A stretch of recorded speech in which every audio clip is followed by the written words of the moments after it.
Hello and welcome. Today I'm going to show you how to level up carpentry in Project Zomboid.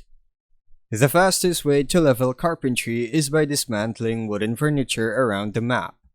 To do this, you'll need tools like a hammer and a saw.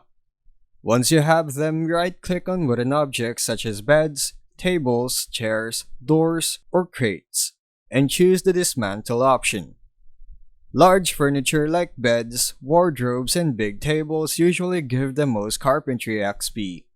So houses, schools, and warehouses are great places to farm materials and experience. Before you start grinding XP, make sure to read the correct carpentry skill book for your level. Each book gives a huge experience multiplier for carpentry actions. You can also gain carpentry XP by building structures like wooden walls, crates, and barricades once you have enough plank and nails.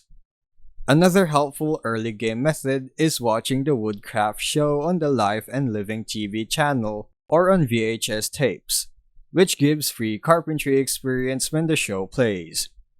Final note, do not fast forward through these or you will not get the full XP gain, according to user forums. And that's how you level up carpentry in Project Zomboid. Thanks for watching.